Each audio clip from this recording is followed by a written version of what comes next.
Assalamualaikum warahmatullahi wabarakatuh. Nama saya Kisha Melisa dari kelas 12 IPS 1 nomor absen 17. Saya ingin membahas tentang pengertian perubahan sosial. Yang pertama itu perubahan sosial menurut para ahli.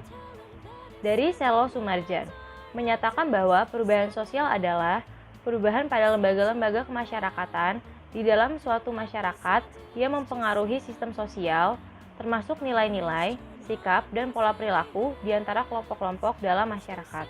Habis itu yang kedua, ada Kingsley Davis, menyatakan bahwa perubahan sosial adalah perubahan yang terjadi dalam struktur dan fungsi masyarakat.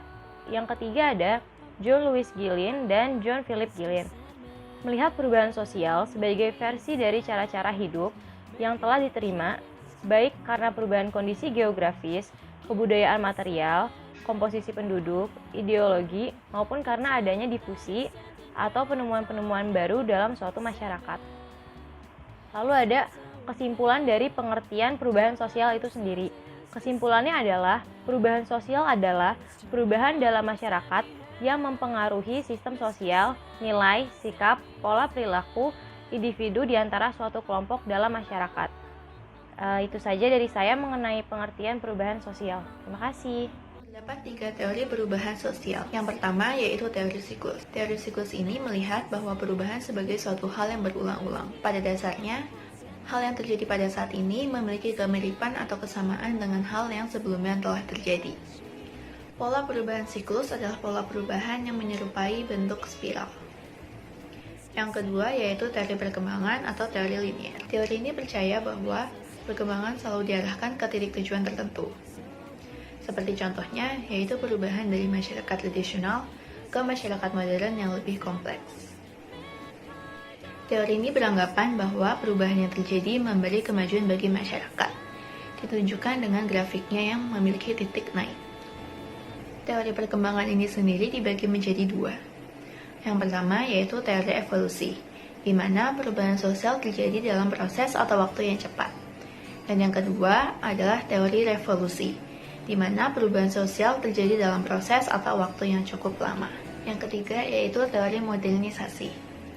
Teori ini percaya bahwa perkembangan atau perubahan negara-negara berkembang akan mengikuti jalan yang sama dengan negara industri di barat. Caranya yaitu adalah melalui proses modernisasi sehingga negara-negara terbelakang tersebut dapat berubah menjadi negara berkembang. Jadi saya akan melanjutkan presentasi dari teman saya, yaitu saya akan menjelaskan faktor internal dan eksternal perubahan sosial. Nah, apa sih faktor internal? Faktor internal merupakan faktor yang berasal dari dalam diri masyarakat itu sendiri. Nah, dalam faktor internal itu yang pertama ada penemuan baru, di mana penemuan yang sangat baru disebut juga dengan discovery. Sedangkan penemuan yang telah diterima oleh masyarakat atau diakui oleh masyarakat disebut juga dengan invention. Nah, penemuan baru itu bisa berupa alat, gagasan, dan rangkaian ciptaan beberapa individu. Nah, tujuan dari penemuan baru itu untuk memudahkan kinerja ataupun mengatasi masalah di lingkungan masyarakat. Nah, contohnya itu seperti internet. Pencipta sengaja menciptakan internet yaitu untuk memudahkan berkomunikasi ataupun mencari informasi. Selanjutnya itu ada dinamika penduduk. Nah, dinamika penduduk itu sangat berkaitan dengan banyaknya pertumbuhan dan penurunan jumlah penduduk, yang dipengaruhi oleh yang pertama yaitu ada kelahiran, kematian, dan migrasi. Nah, jumlah penduduk itu sangat mempengaruhi struktur dan sistem sosial masyarakat. Contohnya itu masyarakat Jawa yang transmigrasi ke Papua, di mana orang Jawa itu harus beradaptasi dalam lingkungan yang baru, yaitu di Papua. Hal itu akan menyebabkan perubahan sosial yang ada di masyarakat. Selain itu ada konflik sosial. Nah, konflik sosial merupakan konflik yang terjadi di masyarakat yang akan mengakibatkan perubahan sosial. Nah, konflik sosial itu sendiri sering terjadi di daerah yang memiliki banyak kebudayaan yang sering disebut juga dengan multikultural. Yang seperti di Indonesia banyak sekali terjadi konflik sosial. Nah, contohnya itu adanya perbedaan kepentingan pola kehidupan masyarakat, yaitu setiap individu dengan individu lainnya, yaitu seperti perbedaan agama ataupun berbeda pilihan politik dan lain sebagainya. Selanjutnya itu ada pemberontakan atau revolusi, yaitu hal ini lantaran dengan adanya pemberontakan akan menyebabkan perubahan besar dalam temperatur yang dijalani dalam kehidupan masyarakat. Contohnya itu pemberontakan PKI, yang kemudian hal itu mendorong Orde Lama menjadi jatuh dan mengganti menjadi Orde Baru. Selanjutnya saya akan menjelaskan faktor eksternal. Nah, faktor eksternal itu apa sih? Faktor eksternal merupakan faktor yang berasal dari luar diri masyarakat itu sendiri yang mengakibatkan perubahan sosial. Nah, dalam faktor eksternal itu yang pertama ada pengaruh kebudayaan masyarakat lain. Nah, disebabkan karena hubungan sosial terjadi dalam kehidupan masyarakat. Nah, sehingga kebudayaan satu dengan kebudayaan yang lain bertemu. Contohnya itu seperti berpengaruhnya sosial, yaitu dengan gaya berpakaian. Nah, di mana waktu zaman dahulu menggunakan pakaian adat untuk yang dipakai dalam sehari-hari. Akibat perubahan sosial mengakibatkan banyak sekali sekarang orang yang menggunakan pakaian yang tren pada saat kini atau sekedar ingin memakainya untuk selera mereka saja. Nah, selanjutnya itu ada peperangan. Nah, di mana peperangan ini sangat berpengaruh dalam perubahan sosial. Nah, lantaran pihak yang menang dalam pertempuran antara kelompok ataupun negara, di mana pihak yang menang akan dominan menguasai pihak yang kalah dan mengakibatkan terjadinya perubahan sosial secara sistematik pada kedua belah pihak. Nah, contohnya itu perang dingin antara Amerika dengan Rusia yang mengakibatkan terjadinya blok barat dan blok timur. Selanjutnya itu ada bencana alam. Nah, bencana alam sangat berpengaruh dalam perubahan sosial, di mana terjadi bencana alam seperti longsor, banjir, ataupun gunung meletus. Hal itu akan mengakibatkan perubahan sosial di masyarakat.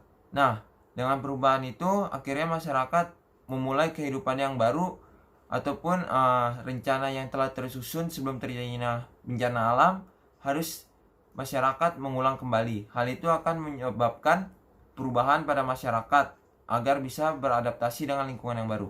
Sekian dari saya, masalah. Pembahasan selanjutnya yang akan saya bahas yaitu faktor-faktor pendorong dan penghambat perubahan sosial. Nah, jadi di sini ada faktor pendorong dan ada faktor penghambat. Yang pertama yaitu faktor pendorong perubahan sosial. Faktor perubahan sosial itu nggak mungkin terjadi dengan sendirinya. Pasti ada faktor yang mendorong sehingga perubahan sosial itu terjadi. Nah, faktor pendorong perubahan sosial dibagi lagi menjadi dua, yaitu faktor internal dan faktor eksternal. Faktor internal itu berasal dari masyarakat itu sendiri, sedangkan faktor eksternal itu datang dari luar masyarakat. Nah, kita mulai bahas dari yang faktor internal. Apa aja sih yang termasuk ke dalam faktor internal ini? Nah, di sini ada dua, yaitu pertama, bertambah atau berkurangnya penduduk. Yang kedua, penemuan-penemuan baru. Nah, faktor internal yang kedua ini, yang penemuan-penemuan baru, ini dibedakan dalam dua arti, yaitu invention dan discovery. Nah, apa sih invention? Kalau invention ini yaitu proses menghasilkan unsur kebudayaan baru dengan mengkombinasi serta menyusun unsur-unsur kebudayaan yang lama. Sedangkan discovery itu penemuan unsur kebudayaan baru dalam bentuk ide ataupun gagasan. Nah, discovery ini bisa menjadi invention kalau penemuan baru tersebut sudah diakui, bahkan sudah diterapkan dalam masyarakat tersebut. Ternyata penemuan-penemuan baru ini menimbulkan banyak sekali pengaruh dalam masyarakat. Nah, yang pertama yaitu penemuan baru akan menimbulkan pengaruh pada bidang-bidang lain yang memancarkan pengaruhnya ke berbagai arah. Jadi ada misalkan penemuan handphone. Nah, dari penemuan ini muncullah pengaruh-pengaruh ke bidang-bidang lain, ke berbagai arah, misal ke bidang pendidikan, kesehatan, atau bidang-bidang lainnya. Nah, yang kedua, penemuan baru mengakibatkan perubahan-perubahan yang menjalar dari satu lembaga kemasyarakatan ke lembaga kemasyarakatan lainnya. Jadi ada penemuan terus menjalar pengaruhnya ke bidang-bidang lain. Misal contohnya penemuan pesawat terbang. Nah, penemuan pesawat terbang ini menjalar pengaruhnya ke metode peperangan. Yang ketiga, itu beberapa penemuan baru dapat mengakibatkan satu jenis perubahan. Jadi ada beberapa penemuan. Nah, dari penemuan-penemuan ini muncul satu perubahan. Contoh penemuan mobil, kereta api, mungkin kayak gitu pokoknya. Nah, muncul satu perubahan, misal menjadi lebih banyaknya pusat-pusat kehidupan di daerah pinggiran kota. Terus ada juga pengaruh dalam masyarakatnya, yaitu pertentangan masyarakat, terjadinya pemberontakan atau revolusi. Nah, tadi kita udah bahas faktor internal. Sekarang kita bahas ke faktor eksternal. Di sini faktor eksternal ada 3, yaitu pertama lingkungan fisik yang ada di sekitar manusia, kedua peperangan, dan yang ketiga pengaruh kebudayaan masyarakat lain. Nah, di poin yang ketiga yaitu pengaruh kebudayaan masyarakat lain. Nah, penyebaran kebudayaan ataupun pengaruh dari daerah satu ke daerah lainnya ini dapat dilakukan secara langsung ataupun tidak langsung. Proses ini disebut dengan difusi. Nah, masuknya kebudayaan atau pengaruh kebudayaan satu ke kebudayaan lainnya ini dapat dilakukan dengan cara penetrasi atau pemasukan. Penetrasi ini dibagi lagi menjadi 2, yaitu penetrasi damai dan penetrasi paksa. Penetrasi damai jelas berarti masuknya pengaruh kebudayaan ini dengan jalan damai, dan dari penetrasi damai ini menghasilkan akulturasi, asimilasi, dan sintesis. Yang selanjutnya yaitu penetrasi paksa. Berarti kita tahu masuknya pengaruh kebudayaan tersebut melalui jalan paksa atau dengan cara merusak. Nah, setelah kita bahas semua faktor pendorong dari perubahan sosial, yang terakhir yaitu faktor penghambat perubahan sosial. Apa aja sih yang menghambat terjadinya perubahan sosial? Yang pertama, kurangnya hubungan dengan masyarakat lain. Yang kedua, perkembangan ilmu pengetahuan yang lambat dalam suatu masyarakat. Perkembangan ilmu pengetahuan itu sangat tertinggal gitu. Yang ketiga, sikap masyarakat yang masih mengagungkan tradisi masa lampau dan cenderung konservatif, seperti mendukung nilai-nilai tradisional. Keempat, adanya kepentingan yang sudah tertanam kuat dan tidak memungkinkan untuk terjadinya perubahan sosial. Yang kelima, rasa takut akan terjadinya kegoyahan pada integrasi kebudayaan. Yang keenam, prasangka terhadap hal-hal baru atau asing atau sikap yang tertutup. Yang ketujuh, hambatan-hambatan yang bersifat ideologis. Yang kedelapan, kebiasaan tertentu dalam masyarakat yang cenderung susah diubah karena sudah mendarah daging. Nah, itu dia faktor-faktor penghambat dari perubahan sosial. Jadi, perubahan sosial itu enggak terjadi dengan sendirinya. Jadi ada faktor pendorong perubahan sosial, dan juga perubahan sosial ini ada juga hal-hal yang menghambat untuk terjadinya perubahan sosial. Kayak gitu. Halo, nama saya Muhammad Farel Hakim, absen 22. Saya akan menjelaskan tentang dampak positif dan negatif dari perubahan sosial. Kita mulai dari dampak positif dari perubahan sosial, yang ada tentang peningkatan lapangan kerja dan munculnya tenaga kerja profesional.